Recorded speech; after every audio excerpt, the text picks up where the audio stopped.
En quelques jours, un décret a fait chuter de plus de 40% des flux agricoles. D'un côté, les exportations américaines vers l'Afrique de l'Ouest se contractent brutalement. De l'autre, les marchés céréaliers du Burkina Faso montrent une capacité d'absorption inattendue. Que signifie ce basculement pour l'équilibre alimentaire mondial? Et pourquoi le nom d'Ibrahim Traoré se retrouve-t-il désormais associé à cette rupture que peu avaient anticipée? Ce qui semblait un ajustement tarifaire révèle une faille structurelle plus large. Cette séquence promet une lecture claire de ce qui se joue réellement, sans slogan ni extrapolation. Vous y gagnerez une compréhension opérationnelle des mécanismes commerciaux, de leurs délais et de leurs effets concrets sur producteurs, consommateurs et États. L'enjeu dépasse l'agriculture. Il touche la souveraineté, la logistique et le rapport de force géopolitique. En partant des faits observables, la trajectoire du choc est suivie pas à pas, du décret initial aux réactions de marché. Ce cadre évite l'anecdote et privilégie les liens causaux vérifiables. Il permet aussi de distinguer rupture durable et ajustement transitoire. À court terme, des gagnants apparaissent. À moyen terme, des coûts émergent. Au fond, la question n'est pas morale, elle est systémique. Comment un signal tarifaire local a-t-il exposé des dépendances globales et à quelle vitesse les acteurs se réorganisent-ils? Cette promesse est simple. Éclairer les choix possibles sans prescrire, mesurer avant de juger et rendre lisible ce qui semblait technique. Un point restera en suspens jusqu'au milieu, la solidité réelle de l'autonomie affichée.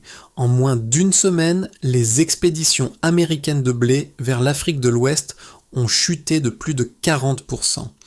Ce chiffre, rarement observé sur un marché réputé stable, a suffi à désorganiser des chaînes logistiques construites sur plusieurs décennies. Ce qui surprend, c'est la vitesse. Ce n'est pas l'ampleur seule qui étonne, mais le délai de réaction quasi immédiat des marchés sahéliens. Là où l'on attendait des pénuries, les circuits locaux ont absorbé le choc plus vite que prévu. Les marchés burkinabés ont vu la demande se déplacer vers le mil et le sorgho, révélant une capacité d'ajustement longtemps sous-estimée. Ce basculement s'inscrit dans un contexte précis. Depuis des années, les importations agricoles américaines dominaient certaines niches alimentaires en Afrique de l'Ouest, créant une dépendance fonctionnelle. Le décret tarifaire du Burkina Faso n'a pas créé cette fragilité. Il l'a exposée. En modifiant brutalement le prix relatif, il a forcé tous les acteurs à révéler leur marge de manœuvre réelle. Ibrahim Traoré apparaît ici moins comme un stratège isolé que comme un catalyseur politique d'un processus latent.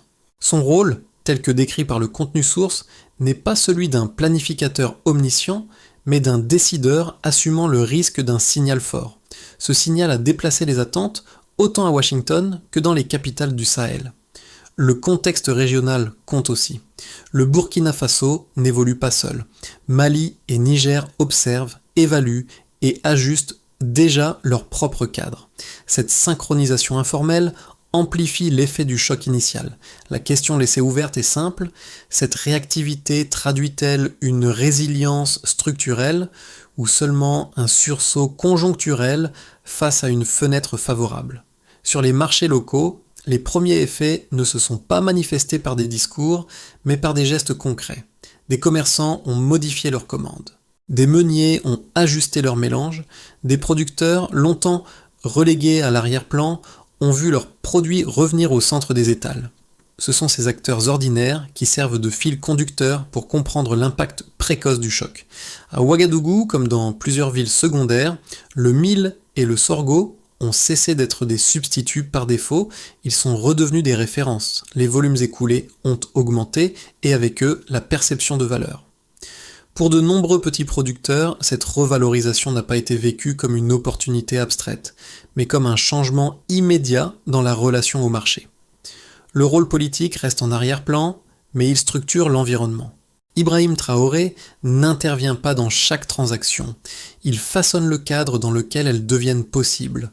En assumant un décret tarifaire risqué, il a déplacé la responsabilité vers les acteurs locaux qui ont dû répondre sans filet. Cette délégation forcée a révélé des capacités dormantes, mais aussi des fragilités logistiques. L'impact précoce est donc ambivalent.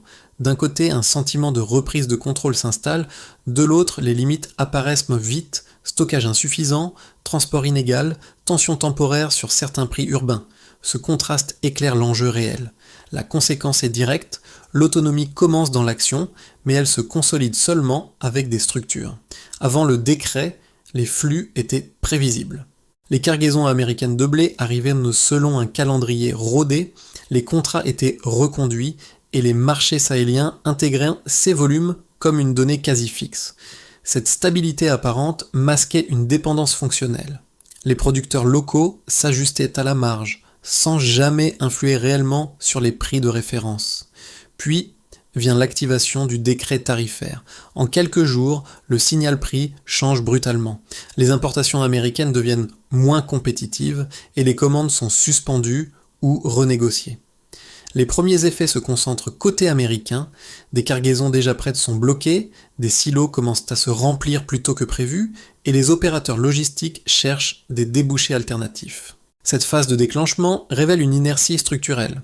Les chaînes longues réagissent lentement à un choc soudain. Le pic survient lorsque la baisse dépasse 40%. À ce stade, il ne s'agit plus d'un ajustement marginal, mais d'une rupture visible. Les ports américains signalent des reprogrammations massives, tandis que les marchés du Sahel opèrent un basculement rapide vers des céréales locales. Le mil et le sorgho, jusque-là marginalisés par les importations, voient leur demande augmenter. Les prix suivent, renforçant l'incitation à produire et à écouler localement. C'est dans cette phase que la figure d'Ibrahim Traoré prend une dimension symbolique. Non pas parce qu'il pilote chaque étape, mais parce que sa décision devient le point de référence du récit. Pour les producteurs burkinabés, le décret n'est plus un texte administratif. Il devient la condition d'un retournement tangible. Pour les partenaires extérieurs, il incarne un précédent. Cette centralité du symbole amplifie l'effet politique du choc économique. Les répliques s'étendent ensuite au-delà de l'agriculture. Les tensions logistiques américaines se traduisent par des coûts supplémentaires. Les coopératives agricoles révisent leurs prévisions. Dans le Sahel, l'augmentation de la demande locale met sous pression des infrastructures déjà fragiles. Des pénuries temporaires par Smithson apparaissent dans certaines zones urbaines, rappelant que le basculement rapide a un coût d'ajustement. Enfin, l'onde de choc devient régionale. Le Mali et le Niger observent les effets et adoptent des mesures de protection similaires. Cette diffusion transforme un événement national en dynamique sahélienne. À ce stade, le flux d'événements dessine une trajectoire claire, déclenchement rapide, pic asymétrique, répliques multiples. Le point clé reste ouvert. S'agit-il d'un moment transitoire ou du début d'une reconfiguration durable des échanges, portée par la décision initiale d'Ibrahim Traoré? Tout commence ainsi. Avant le décret, les exportations américaines de blé vers l'Afrique de l'Ouest constituaient un flux régulier, intégré dans les prévisions saisonnières. Après l'activation des droits de douane, ce flux s'est contracté de plus de 40% en quelques jours. Ce passage brutal d'un niveau stable à une chute abrupte constitue le premier indicateur clé. Il ne s'agit pas d'une baisse progressive, mais d'un décrochage net, révélateur d'une dépendance concentrée sur un nombre limité de débouchés. Un autre ensemble de données concerne les marchés sahéliens. Dans les semaines qui suivent, les prix du mil et du sorgho augmentent sensiblement. Selon les observations rapportées sur des marchés comme Ouagadougou et Bamako, la hausse se situe entre 15 et 21%. Ce chiffre ne traduit pas seulement une inflation ponctuelle. Il signale un rééquilibrage de la demande en faveur de productions locales longtemps comprimées par la concurrence des importations. Pour les petits producteurs, cette variation de prix se transforme directement en amélioration des marges, sans modification immédiate des volumes produits. Un dernier indicateur éclaire l'effet miroir côté américain. Environ 30% des cargaisons agricoles initialement destinées à l'Afrique de l'Ouest sont réorientées ou reprogrammées vers d'autres marchés. Ce taux élevé souligne une rigidité logistique. Les volumes existent, mais les circuits alternatifs ne sont pas immédiatement disponibles. Les ports de la côte atlantique signalent des saturations et les coûts de stockage augmentent, bas en bas. Chaque point de pourcentage de cargaison bloquée représente un coût supplémentaire pour les coopératives et les exploitants. Pris ensemble, ces chiffres dessinent une chaîne causale lisible. La hausse tarifaire modifie les prix relatifs. La demande se déplace rapidement. Les producteurs locaux bénéficient d'un effet de rareté favorable. Les exportateurs américains, eux, subissent un effet de surplus. Ibrahim Traoré apparaît ici en filigrane comme l'initiateur du signal, non comme la source des chiffres eux-mêmes. Les données ne prouvent pas une stratégie parfaitement maîtrisée, mais elles confirment l'existence d'un levier réel. Ces preuves quantitatives ont aussi leurs limites. Elles mesurent des flux et des prix à court terme. Elles ne disent rien à ce stade de la soutenabilité de la hausse pour les consommateurs urbains, ni de la capacité des infrastructures locales à absorber durablement la demande. Elles indiquent cependant une chose essentielle. Le choc n'est pas symbolique. Il est mesurable, traçable et suffisamment ample pour forcer l'ensemble des acteurs à réviser leurs hypothèses. La question reste ouverte pour la suite. Ces indicateurs vont-ils se stabiliser à un nouveau palier ou amorcer un retour partiel vers l'ancien équilibre sous l'effet des ajustements internationaux autour d'Ibrahim Traoré et du Burkina Faso? Deux lectures opposées structurent le débat autour de ce choc commercial. La première, largement portée par des élus du Midwest américain et des organisations agricoles, considère la rupture comme un signal dangereux. Selon cette thèse, accepter une baisse durable des exportations vers l'Afrique de l'Ouest reviendrait à affaiblir la position des États-Unis sur les marchés agricoles mondiaux. La continuité des échanges est vue comme un pilier de stabilité. Une réponse ferme serait nécessaire pour éviter un précédent qui encouragerait d'autres régions à relever leurs barrières. La seconde lecture adopte un angle plus nuancé. Pour certains analystes géopolitiques et économistes, le choc révèle surtout une dépendance excessive à des routes commerciales figées. Dans cette perspective, la contraction de plus de 40% n'est pas uniquement une perte, mais un signal d'alerte.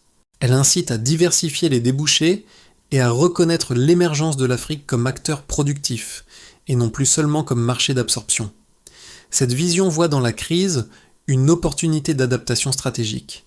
La réponse factuelle impose de dépasser l'opposition binaire. Les données montrent que les exportateurs américains disposent de volume mais manquent de flexibilité logistique à court terme. Elles montrent aussi que les marchés sahéliens ont réagi plus vite que prévu, sans effondrement immédiat de l'offre alimentaire. Ces éléments invalident l'idée d'un chaos inévitable tout en confirmant l'existence de coûts d'ajustement réels. Ibrahim Traoré se situe au croisement de ces lectures. Son rôle n'impose ni la victoire totale d'un camp, ni la réfutation complète de l'autre. Il matérialise un choix politique qui force les acteurs à tester leurs hypothèses. En présentant la version la plus solide de chaque position, on voit un point commun. Toutes reconnaissent que l'ancien équilibre n'était pas neutre. La divergence porte sur la capacité des systèmes à évoluer sans rupture durable. C'est sur ce terrain, empirique plus qu'idéologique, que se jouera la suite. Ici, le regard se déplace. Jusqu'ici, la lecture dominante opposait pertes américaines et gains sahéliens, comme si l'équation était à somme nulle. Le milieu du récit révèle autre chose. Le décret agit moins comme une arme que comme un test de résistance systémique. Il oblige chaque acteur à exposer ses dépendances réelles sans garantie de retour rapide à l'équilibre antérieur. Dans ce cadre, Ibrahim Traoré cesse d'être seulement associé à une rupture spectaculaire. Il devient le révélateur d'un mécanisme plus profond où un acteur considéré comme périphérique peut déclencher une réallocation des flux mondiaux. Ce n'est pas la taille économique du Burkina Faso qui compte, mais sa capacité à modifier les règles locales assez vite pour forcer une réaction en chaîne. À mi-parcours, on voit aussi une asymétrie temporelle. Les marchés locaux réagissent en jours ou semaines, les chaînes internationales, elles, s'ajustent en mois. Cette différence de rythme crée un avantage transitoire pour les producteurs sahéliens, mais aussi une zone d'incertitude. L'autonomie progresse, mais elle repose encore sur des infrastructures incomplètes et des arbitrages politiques fragiles. À ce stade, la question n'est plus de savoir qui gagne immédiatement. Elle devient stratégique. Ce test va-t-il conduire à une consolidation durable ou simplement préparer un retour négocié vers un compromis plus équilibré autour du Burkina Faso et d'Ibrahim Traoré? Les effets les plus visibles se lisent d'abord au niveau des États. Pour le Burkina Faso, la décision tarifaire transforme une orientation politique en levier tangible. Les autorités disposent désormais d'un argument chiffré pour justifier des investissements accrus dans l'agriculture locale. Cette crédibilité nouvelle renforce la marge de manœuvre diplomatique du pays dans ses échanges régionaux. A l'inverse, pour les États-Unis, la chute rapide des exportations fragilise une position longtemps considérée comme acquise et oblige à reconsidérer la relation avec l'Afrique de l'Ouest sous un angle moins asymétrique. Du côté des producteurs, l'impact est contrasté. Au Sahel, les agriculteurs de mil et de sorgho bénéficient d'une hausse des prix et d'une demande soutenue. Cette amélioration des marges change la perception du risque agricole. Produire localement redevient une option économiquement défendable. Toutefois, cette dynamique s'accompagne de tensions. Capacité de stockage limitée, accès inégal au marché et vulnérabilité face aux chocs climatiques. L'autonomie progresse, mais elle reste conditionnelle. Aux États-Unis, les producteurs font face à des stocks excédentaires et à des coûts logistiques en hausse. La réorientation vers d'autres marchés se fait lentement, avec une pression directe sur les revenus. Les consommateurs constituent le troisième groupe clé, et dans les villes sahéliennes, la disponibilité accrue de céréales locales compense en partie la raréfaction du blé importé. Les habitudes alimentaires s'ajustent, parfois par contrainte, parfois par choix. Cette transition n'est pas uniforme. Certaines zones urbaines connaissent des hausses de prix temporaires, révélant les limites de la distribution. Aux États-Unis, l'impact est plus diffus, mais réel. La volatilité des prix agricoles pèse sur l'ensemble de la chaîne, du producteur au transformateur. Enfin, la dimension géopolitique s'impose. Le vide partiel laissé par les exportations américaines attire rapidement d'autres acteurs. Des pays comme la Russie, le Brésil ou certains partenaires asiatiques renforcent leur présence commerciale dans la région. Cette diversification réduit la dépendance à un seul fournisseur, mais complexifie l'environnement stratégique. Ibrahim Traoré se retrouve ainsi au centre d'un jeu d'équilibre élargi où chaque ajustement local a des répercussions globales. La conséquence centrale est claire. Le choc n'a pas seulement redistribué des volumes, il a reclassé les acteurs, modifié les attentes et ouvert une phase où les choix politiques et économiques pèseront davantage que les automatismes hérités. D'abord, une trajectoire possible serait celle d'une stabilité relative. Dans cette trajectoire, les tensions commerciales s'apaisent sans disparaître. Les États-Unis reconnaissent la nécessité d'un ajustement et engagent des discussions pour réviser certains paramètres tarifaires sans remettre en cause le principe de souveraineté alimentaire affirmé par le Burkina Faso. Les exportations américaines reprennent partiellement, mais à un niveau inférieur à l'avant-crise. Les marchés sahéliens consolident leur capacité locale tout en restant connectés aux flux internationaux. Ce scénario limite les ruptures, mais entérine un nouvel équilibre plus fragmenté. Ensuite, une autre trajectoire, plus optimiste, s'appuierait sur une coopération réinventée. Ici, le choc sert de déclencheur à une refonte plus profonde des relations commerciales. Les partenaires internationaux acceptent que l'Afrique de l'Ouest ne soit plus seulement un débouché, mais un pôle de production à part entière. Les investissements dans les infrastructures agricoles et logistiques s'accélèrent. Les producteurs locaux gagnent en productivité, tandis que les exportateurs américains diversifient leurs offres et leurs marchés. Dans cette configuration, Ibrahim Traoré apparaît comme l'un des acteurs ayant forcé l'ouverture de ce dialogue, sans en contrôler seul l'issue. Enfin, une trajectoire plus dure serait celle d'une rupture durable. Les négociations échouent ou se durcissent.